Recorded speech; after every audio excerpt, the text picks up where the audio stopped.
بسم الله الرحمن الرحيم. قال الملأ الذين استكبروا من قومه لنخرجنك يا شعيب والذين آمنوا معك من قريتنا أو لتعودن في ملتنا. قال أولو كنا كارهين قد افترينا على الله كذبا إن عدنا في ملتكم بعد إذ نجانا الله منها وما يكون لنا أن نعود فيها إلا أن يشاء الله ربنا وسع ربنا كل شيء علما على الله توكلنا ربنا افتح بيننا وبين قومنا بالحق وأنت خير الفاتحين. وقال الملأ الذين كفروا من قومه لئن اتبعتم شعيبا إنكم إذا لخاسرون. فأخذتهم الرجفة فأصبحوا في دارهم جاثمين. الذين كذبوا شعيبا كأن لم يغنوا فيها الذين كذبوا شعيبا كانوا هم الخاسرين. فتولى عنهم وقال يا قوم لقد أبلغتكم رسالات ربي ونصحت لكم فكيف آسى على قوم كافرين. وما أرسلنا في قرية من نبي إلا أخذنا أهلها بالبأساء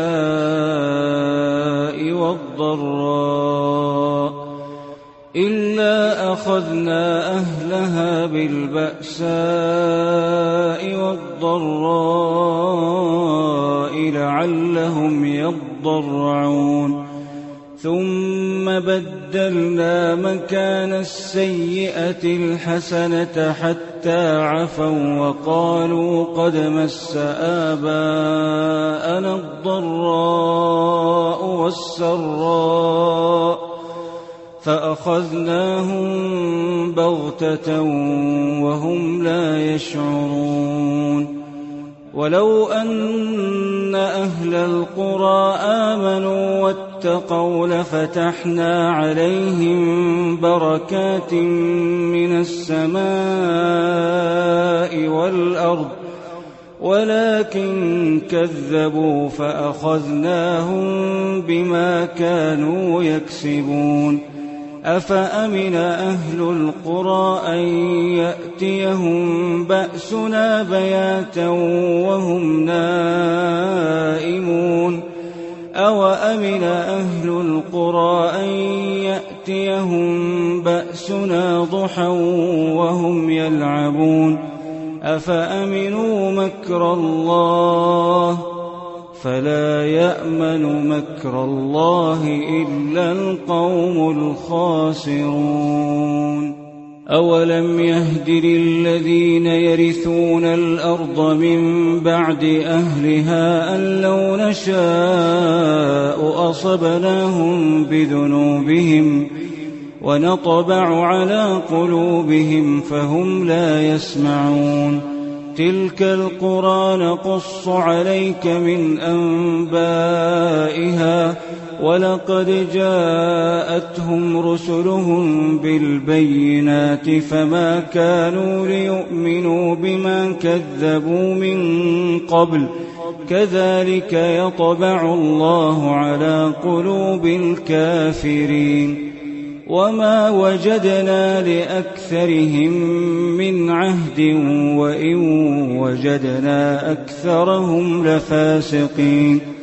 ثم بعثنا من بعدهم موسى بآياتنا إلى فرعون وملئه فظلموا بها فانظر كيف كان عاقبة المفسدين. وقال موسى يا فرعون إني رسول من رب العالمين حقيق على ألا أقول على الله إلا الحق قد جئتكم ببينة من ربكم فأرسل معي بني إسرائيل. قال إن كنت جئت بآية فأت بها إن كنت من الصادقين. فألقى عصاه فإذا هي ثعبان مبين ونزع يده فإذا هي بيضاء للناظرين. قال الملأ من قوم فرعون إن هذا لساحر عليم يريد أن يخرجكم من أرضكم فماذا تأمرون؟ قالوا أرجه وأخاه وأرسل في المدائن حاشرين يأتوك بكل ساحر عليم. وجاء السحرة فرعون قالوا إن لنا لأجرا إن كنا نحن الغالبين. قال نعم وإنكم لمن المقربين. قالوا يا موسى إما أن تلقي وإما أن نكون نحن الملقين. قال ألقوا. فلما ألقوا سحروا أعين الناس واسترهبوهم وجاءوا بسحر عظيم. وأوحينا إلى موسى أن ألق عصاك فإذا هي تلقف ما يأفكون. فوقع الحق وبطل ما كانوا يعملون فغلبوا هنالك وانقلبوا صاغرين. وألقي السحرة ساجدين قالوا آمنا برب العالمين رب موسى وهارون. قال فرعون آمنتم به قبل أن آذن لكم إن هذا لمكر مكرتموه في المدينة لتخرجوا منها أهلها فسوف تعلمون. لأقطعن أيديكم وأرجلكم من خلاف ثم لأصلبنكم أجمعين.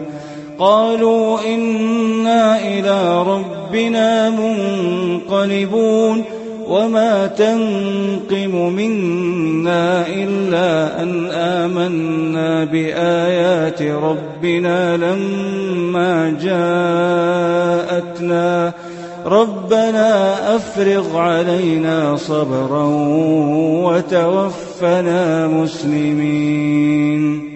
وقال الملأ من قوم فرعون أتذر موسى وقومه ليفسدوا في الأرض ويذرك وآلهتك قال سنقتل أبناءهم ونستحيي نساءهم وإنا فوقهم قاهرون. قال موسى لقومه استعينوا بالله واصبروا إن الأرض لله يورثها من يشاء من عباده والعاقبة للمتقين. قالوا أوذينا من قبل أن تأتينا ومن بعد ما جئتنا قال عسى ربكم أن يهلك عدوكم ويستخلفكم في الأرض فينظر كيف تعملون. ولقد أخذنا آل فرعون بالسنين ونقص من الثمرات لعلهم يذكرون. فإذا جاءتهم الحسنة قالوا لنا هذه وإن تصبهم سيئة يطيروا بموسى ومن معه ألا إنما طائرهم عند الله ولكن أكثرهم لا يعلمون. وقالوا مهما تأتنا به من آية لتسحرنا بها فما نحن لك بمؤمنين. فأرسلنا عليهم الطوفان والجراد والقمل والضفادع والدم آيات مفصلات فاستكبروا وكانوا قوما مجرمين. ولما وقع عليهم الرجز قالوا يا موسى ادع لنا ربك بما عهد عندك لئن كشفت عنا الرجز لنؤمنن لك ولنرسلن معك بني إسرائيل.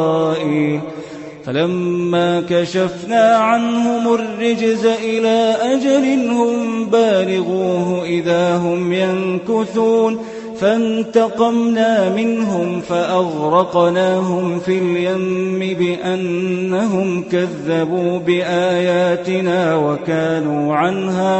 وكانوا عنها غافلين. وأورثنا القوم الذين كانوا يستضعفون مشارق الأرض ومغاربها التي باركنا فيها وتمت كلمة ربك الحسنى على بني إسرائيل بما صبروا ودمرنا ما كان يصنع فرعون وقومه وما كانوا يعرشون. وجاوزنا ببني إسرائيل البحر فأتوا على قوم يعكفون على أصنام لهم قالوا يا موسى اجعل لنا إلها كما لهم آلهة قال إنكم قوم تجهلون إن هؤلاء متبر ما هم فيه وباطل ما كانوا يعملون. قال أغير الله أبغيكم إلها وهو فضلكم على العالمين وإذ أنجيناكم من آل فرعون يسومونكم سوء العذاب يقتلون أبناءكم ويستحيون نساءكم وفي ذلكم بلاء من ربكم عظيم. وواعدنا موسى 30 ليلة وأتممناها ب10 فتم ميقات ربه 40 ليلة. وقال موسى لأخيه هارون اخلفني في قومي وأصلح ولا تتبع سبيل المفسدين. ولما جاء موسى لميقاتنا وكلمه ربه قال رب أرني أنظر إليك قال لن تراني ولكن انظر إلى الجبل فإن استقر مكانه فسوف تراني. فلما تجلى ربه للجبل جعله دكا وخر موسى صعقا. فلما أفاق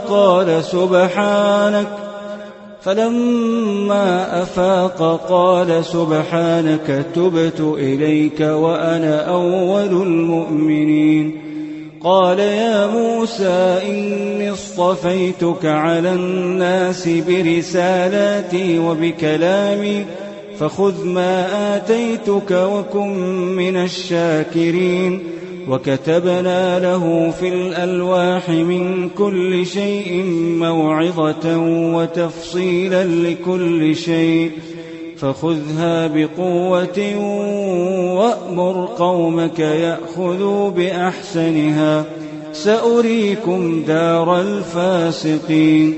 سأصرف عن آياتي الذين يتكبرون في الأرض بغير الحق وإن يروا كل آية لا يؤمنوا بها وإن يروا سبيل الرشد لا يتخذوه سبيلا وإن يروا سبيل الغي يتخذوه سبيلا ذلك بأنهم كذبوا بآياتنا وكانوا عنها غافلين والذين كذبوا بآياتنا ولقاء الآخرة حبطت أعمالهم هل يجزون إلا ما كانوا يعملون واتخذ قوم موسى من بعده من حليهم عجلا جسدا له خوار ألم يروا أنه لا يكلمهم ولا يهديهم سبيلا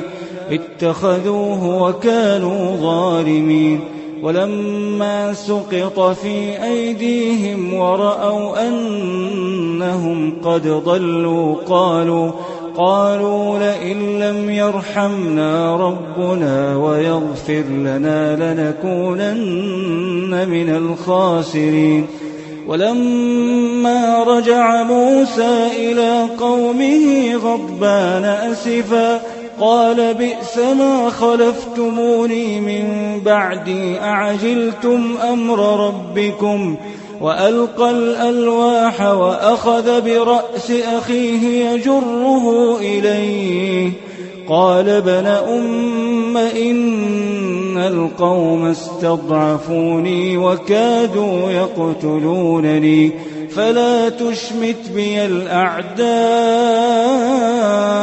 ولا تجعلني مع القوم الظالمين قال رب اغفر لي ولأخي وأدخلنا في رحمتك وأنت أرحم الراحمين إن الذين اتخذوا العجل سينالهم غضب من ربهم وذلة في الحياة الدنيا وكذلك نجزي المفترين والذين عملوا السيئات ثم تابوا من بعدها وآمنوا إن ربك من بعدها لغفور رحيم ولما سكت عن موسى الغضب أخذ الألواح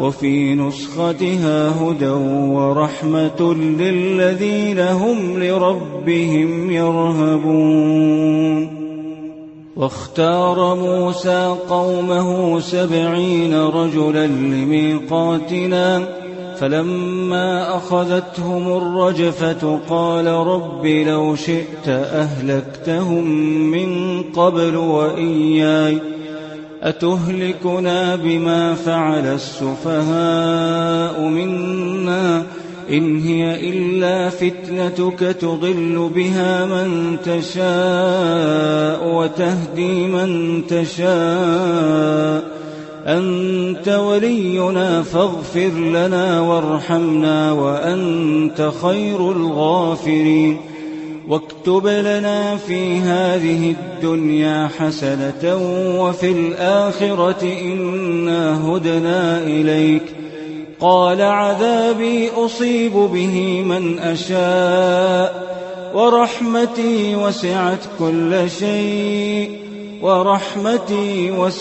كل شيء فسأكتبها للذين يتقون ويؤتون الزكاة والذين هم بآياتنا يؤمنون الذين يتبعون الرسول النبي الأمي الذي يجدونه مكتوبا عندهم في التوراة والإنجيل يأمرهم بالمعروف وينهاهم عن المنكر ويحل لهم الطيبات ويحرم عليهم الخبائث ويضع عنهم إصرهم والأغلال التي كانت عليهم فالذين آمنوا به وعزروه ونصروه واتبعوا النور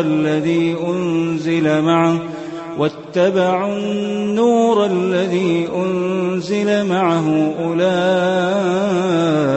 هم المفلحون قل يا أيها الناس إني رسول الله إليكم جميعا الذي له ملك السماوات والأرض لا إله إلا هو يحيي ويميت فآمنوا بالله ورسوله النبي الأمي الذي يؤمن بالله وكلماته واتبعوه لعلكم تهتدون. ومن قوم موسى أمة يهدون بالحق وبه يعدلون وقطعناهم 12 أسباطا أمما وأوحينا إلى موسى إذ استسقاه قومه أن اضرب بعصاك الحجر فانبجست منه 12 عينا قد علم كل أناس مشربهم وظللنا عليهم الغمام وأنزلنا عليهم المن والسلوى كلوا من طيبات ما رزقناكم وما ظلمونا ولكن كانوا أنفسهم يظلمون. وإذ قيل لهم اسكنوا هذه القرية وكلوا منها حيث شئتم وقولوا حطة وادخلوا الباب سجدا نغفر لكم خطيئاتكم سنزيد المحسنين. فبدل الذين ظلموا منهم قولا غير الذي قيل لهم فأرسلنا عليهم رجزا من السماء بما كانوا يظلمون. واسألهم عن القرية التي كانت حاضرة البحر إذ يعدون في السبت إذ تأتيهم حيتانهم يوم سبتهم شرعا ويوم لا يسبتون لا تأتيهم كذلك نبلوهم بما كانوا يفسقون. وإذ قالت أمة منهم لم تعظون قوما الله مهلكهم أو معذبهم عذابا شديدا قالوا معذرة إلى ربكم ولعلهم يتقون. فلما نسوا ما ذكروا به أنجينا الذين ينهون عن السوء وأخذنا الذين ظلموا بعذاب بئيس بما كانوا يفسقون. فلما عتوا عما نهوا عنه قلنا لهم كونوا قردة خاسئين. وإذ تأذن ربك ليبعثن عليهم إلى يوم القيامة من يسومهم سوء العذاب إن ربك لسريع العقاب وإنه لغفور رحيم. وقطعناهم في الأرض أمما منهم الصالحون ومنهم دون ذلك وبلوناهم بالحسنات والسيئات لعلهم يرجعون.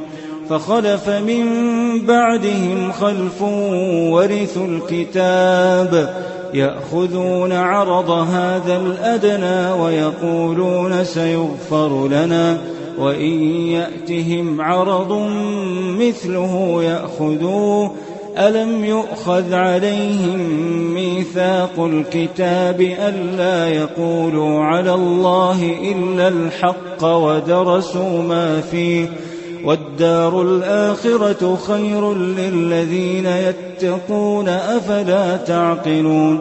والذين يمسكون بالكتاب وأقاموا الصلاة إنا لا نضيع أجر المصلحين وإذ نتقنا الجبل فوقهم كأنه ظلة وظنوا أنه واقع بهم خذوا ما آتيناكم بقوة واذكروا ما فيه لعلكم تتقون وإذ أخذ ربك من بني آدم من ظهورهم ذريتهم وأشهدهم على أنفسهم ألست بربكم قالوا بلى شهدنا أن تقولوا يوم القيامة إنا كنا عن هذا غافلين أو تقولوا إنما أشرك آباؤنا من قبل وكنا ذرية من بعدهم أفتهلكنا بما فعل المبطلون وكذلك نفصل الآيات ولعلهم يرجعون واتل عليهم نبأ الذي آتيناه آياتنا فانسلخ منها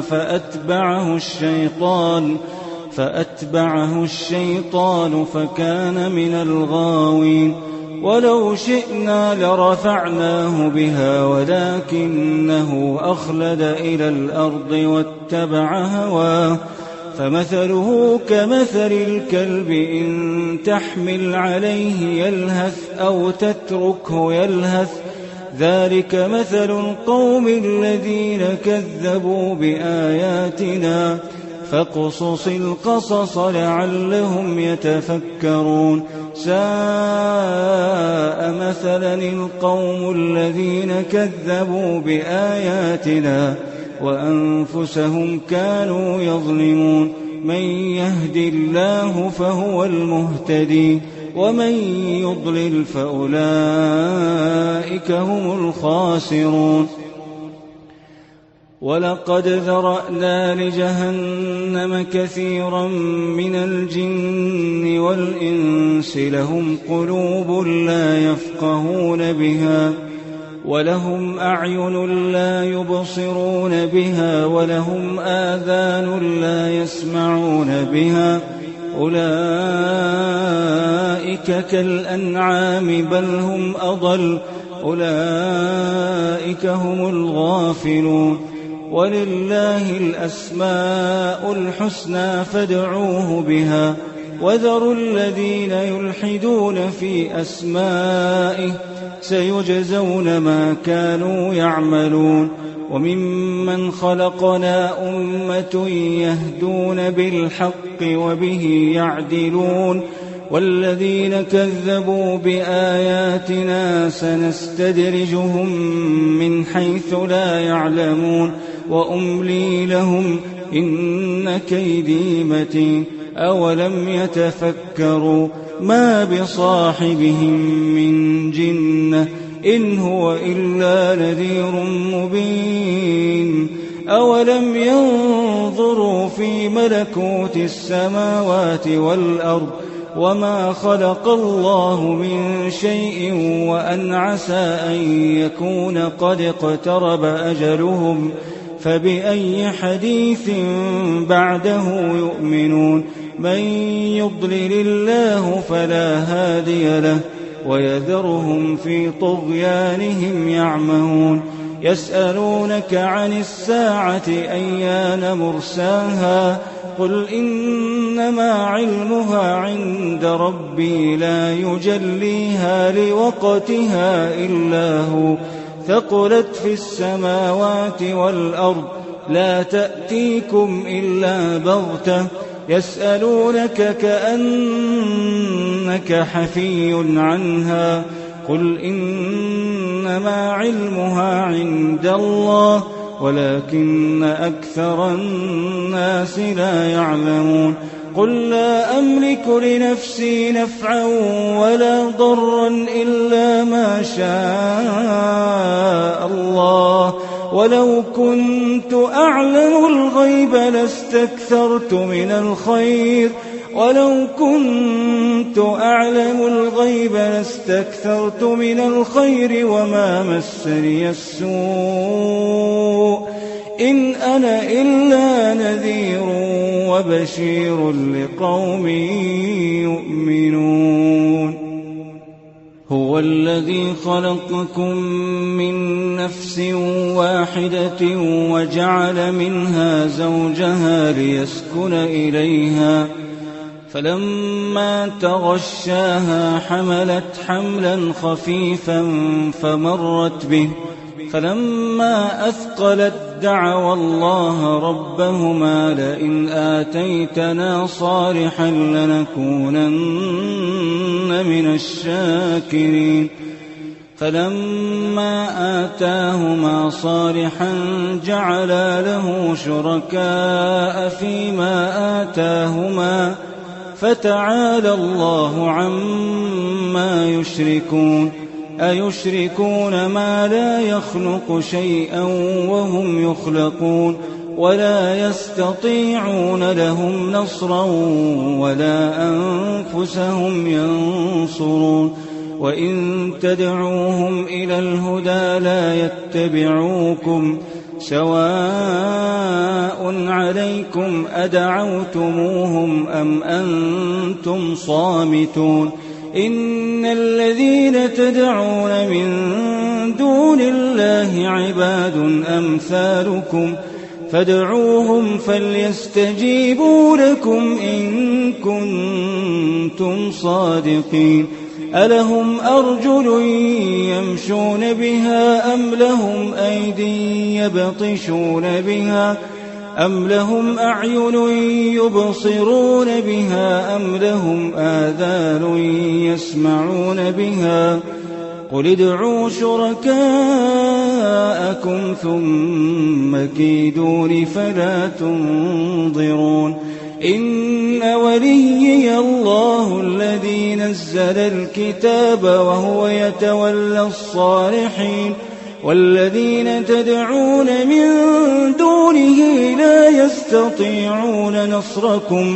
لا يستطيعون نصركم ولا أنفسهم ينصرون وإن تدعوهم إلى الهدى لا يسمعوا وتراهم ينظرون إليك وهم لا يبصرون خذ العفو وأمر بالعرف وأعرض عن الجاهلين وإما ينزغنك من الشيطان نزغ فاستعذ بالله إنه سميع عليم إن الذين اتقوا إذا مسهم طائف من الشيطان تذكروا فإذا هم مبصرون وإخوانهم يمدونهم في الغي ثم لا يقصرون وإذا لم تأتهم بآية قالوا لولا اجتبيتها قل إنما أتبع ما يوحى إلي من ربي هذا بصائر من ربكم وهدى ورحمة لقوم يؤمنون وإذا قرئ القرآن فاستمعوا له وأنصتوا لعلكم ترحمون واذكر ربك في نفسك تضرعا وخيفة ودون الجهر من القول بالغدو والآصال ولا تكن من الغافلين إن الذين عند ربك لا يستكبرون عن عبادته ويسبحونه وله يسجدون بسم الله الرحمن الرحيم يسألونك عن الأنفال قل الأنفال لله والرسول فاتقوا الله وأصلحوا ذات بينكم وأطيعوا الله ورسوله إن كنتم مؤمنين. إنما المؤمنون الذين إذا ذكر الله وجلت قلوبهم وإذا تليت عليهم آياته زادتهم إيمانا وعلى ربهم يتوكلون. الذين يقيمون الصلاة ومما رزقناهم ينفقون أولئك هم المؤمنون حقا لهم درجات عند ربهم ومغفرة ورزق كريم. كما أخرجك ربك من بيتك بالحق وإن فريقا من المؤمنين لكارهون يجادلونك في الحق بعدما تبين كأنما يساقون إلى الموت وهم ينظرون. وإذ يعدكم الله إحدى الطائفتين أنها لكم وتودون أن غير ذات الشوكة تكون لكم ويريد الله أن يحق الحق بكلماته ويقطع دابر الكافرين. ليحق الحق ويبطل الباطل ولو كره المجرمون. إذ تستغيثون ربكم فاستجاب لكم أني ممدكم بألف من الملائكة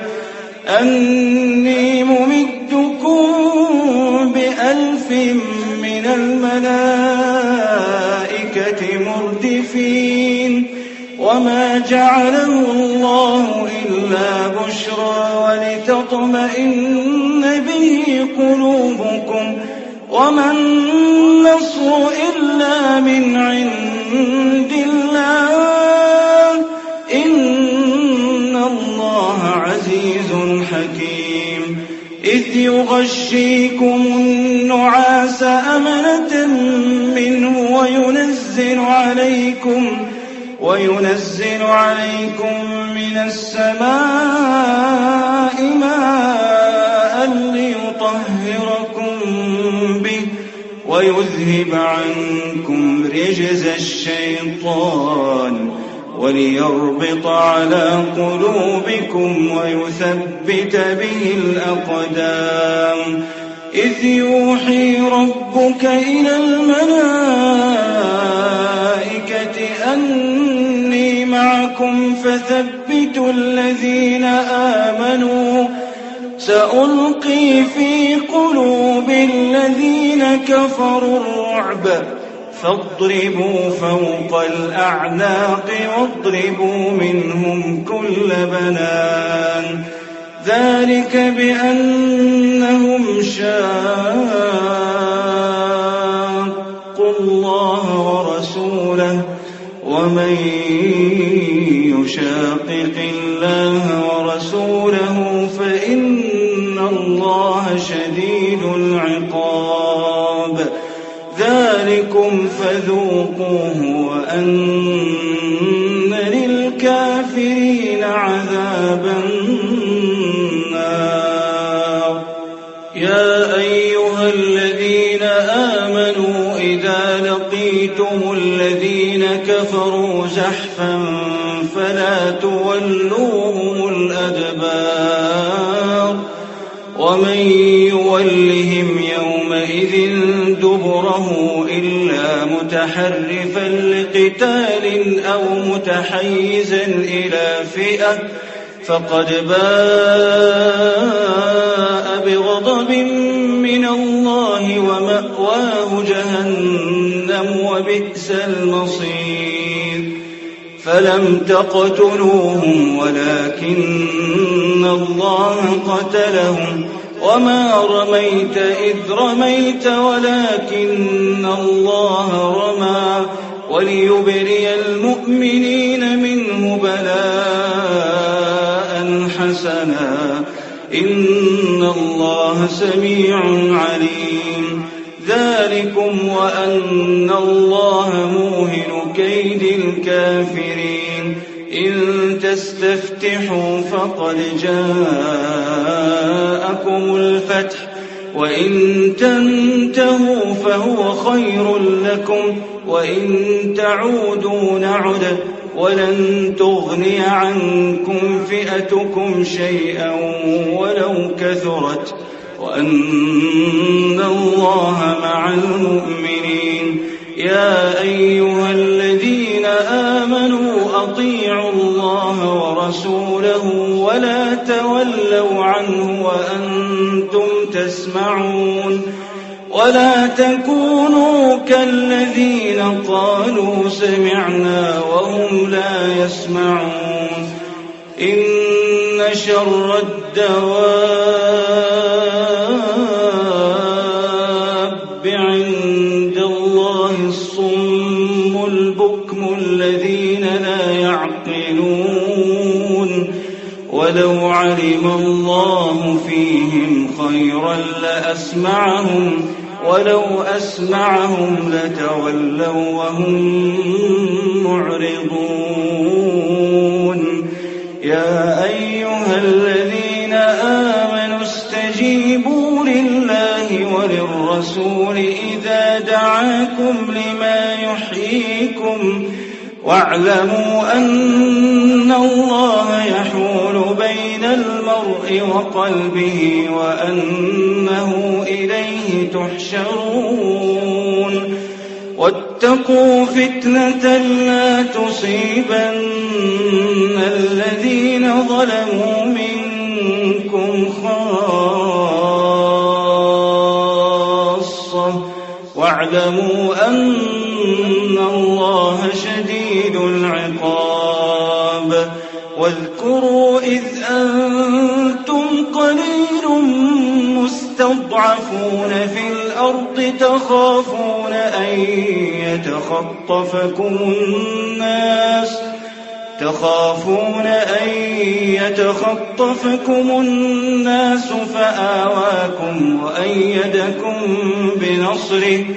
فآواكم وأيدكم بنصره ورزقكم من الطيبات لعلكم تشكرون يا أيها الذين آمنوا لا تخونوا الله والرسول وتخونوا أماناتكم وأنتم تعلمون واعلموا أنما أموالكم وأولادكم فتنة وأن الله عنده أجر عظيم يا أيها الذين آمنوا إن تتقوا الله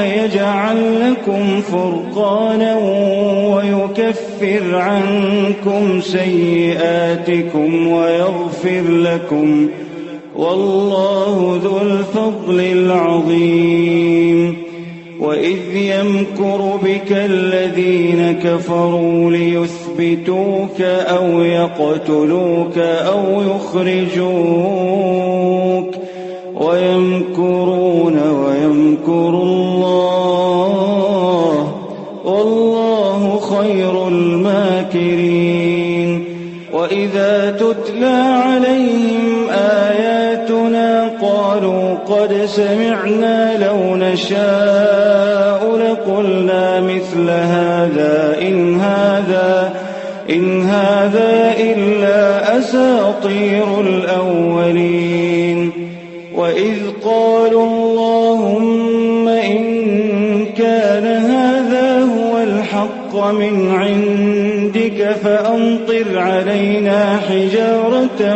من السماء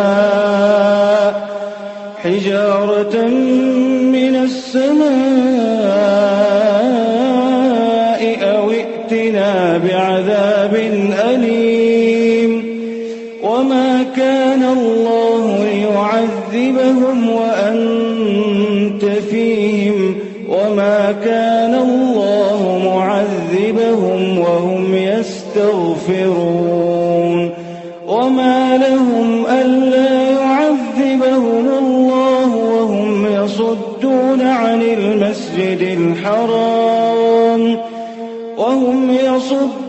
عن المسجد الحرام وما كانوا أولياءه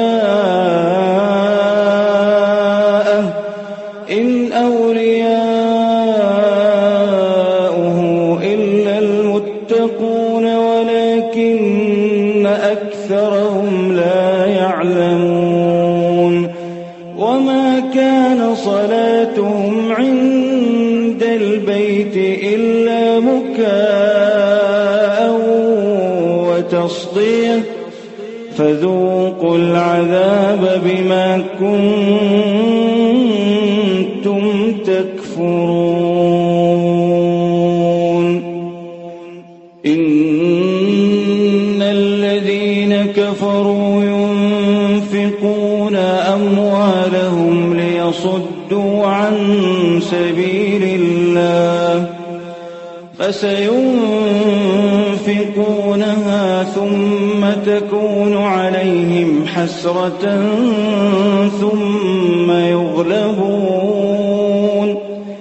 والذين كفروا إلى جهنم يحشرون ليميز الله الخبيث من الطيب ويجعل الخبيث بعضه على بعض فيركمه جميعا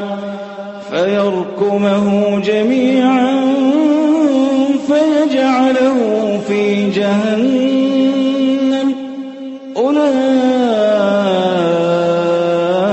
هم الخاسرون قل للذين كفروا إن ينتهوا يغفر لهم ما قد سلف وإن يعودوا فقد مضت سنة الأولين وقاتلوهم حتى لا تكون فتنة ويكون الدين كله لله فإن انتهوا فإن الله بما يعملون بصير وإن تولوا فاعلموا أن الله